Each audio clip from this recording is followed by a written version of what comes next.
I like to call PSR therapy with legs because you have a person that comes to you rather than a psychologist that you have to drag kicking and screaming your person with a mental illness. I don't know why people think that the building you live in somehow makes a difference. It's not like you can't provide the same thing under the roof of your home and within the walls of your home. You can provide those same services. For me, I'm a college student seeking to better myself, and if it weren't for these services, I wouldn't be here today. They are helping me go into the college placement and advance and socially network. The world is beginning to change for people with disabilities.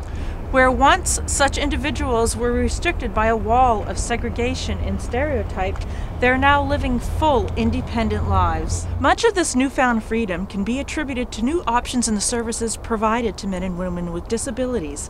Here in Idaho, as well as areas across the nation, there's been a shift from traditional institutionalization to providing people with services in their own communities and homes. People with disabilities have not always enjoyed the opportunities afforded to other Idaho citizens. The struggle to provide integrative methods of care has been fraught with difficulty, most of which stems from the outdated belief that individuals with disabilities can only be properly cared for when placed in institutions and removed from society. That was what happened with everybody with a disability. You went to some sort of institution. You either went to a state-run institution or you went to a nursing home. So people went to institutions because there was no other place to live. And it was during the 70s that certain investigative reporters went into those institutions and they discovered horrific conditions. They discovered all manner of abuse. It was clearly discrimination. The staff there didn't think that I mattered one bit. I had a stomach flu in which the staff handed me a fresh blanket and told me to go back to sleep. I felt so sick that I couldn't go to sleep, so then I called 911 and had the ambulance take me so I could get proper medical care. There was a movement back then, it was called the deinstitutionalization movement. People were starting to explore different ways to provide services to people with disabilities in the communities so that they didn't have to live in institutions. When parents and family members began to demand that we stop doing institutionalization, that instead that we provide community alternatives, it became clear that you could actually save money doing that. So people from state-run mental health hospitals, state-run hospitals for people with developmental disabilities, all those people were starting to be kind of transitioned into the community and on a limited basis, but has grown over the years.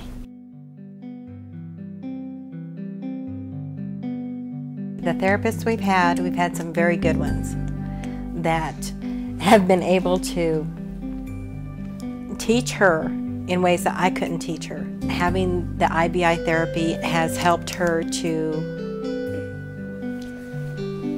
be more in control so that I can take her out in public and not have her throw a temper tantrum. I graduated high school and I went out there, I tried to go find jobs, and then I got in trouble. I was in Intermountain, West Valley, St. Anthony's, and I was in the girls' home, off and on.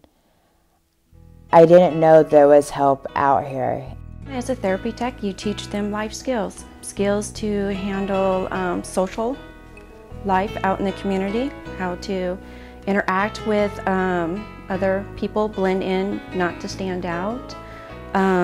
You teach them money skills, budgeting, everything that we deal with in life, we've helped them and teaching them skills to be able to do that themselves. I've been planning on getting on my own for 8 years now, since I've been in ResHab, and I finally made it to that goal with community partnerships help. The littlest steps mean the biggest success. Seeing progress in Jasmine's program or anyone else's program, and it's just really wonderful to see it. And it's great to see their smiles when things go right. They know it and they're happy. It is impossible to overstate the positive impact of community-based services, both on the lives of the many individuals they serve and in the areas they work in. Unfortunately, Idaho's fiscal policies do not reflect these contributions. While governmental dollars continue to prop up archaic institutional care, funding for community-based services has not kept up with inflation rates. If this trend is not reversed soon, many community-based service organizations will be forced to close their doors, leaving countless individuals unable to achieve their potential. Without being willing to invest in this set of supports, if it starts to crumble, then these people don't just disappear. Something will happen. People they'll get in trouble, they'll lose their housing placement, they won't be able to sustain their jobs. If we don't provide the in-home services, what's going to happen is that will force people into institutions, which will end up costing the taxpayers more money in not only the long run, but the short run as well. Everything can't be measured in the sense of dollars. There's also what it's going to do to people and what it's going to do to their lives, and how much control and freedom it's going to take from them. I guess there's a misconception that if your child's in public school, there's resources there, so maybe you shouldn't need PSR. I challenge you, take a day out of your very busy life, go spend it in someone else's shoes who is walking this road before you pull the plug on what makes our life work. The idea of her going into an institution it's sad. That would make me very sad. I don't think that they would understand her and treat her and teach her the things she needs to learn to be a productive person in life.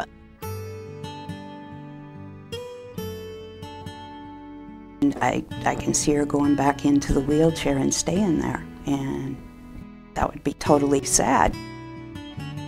If someone were to see a human face with this and go and talk to the people who are largely affected by the services face to face, they will see the need for these services.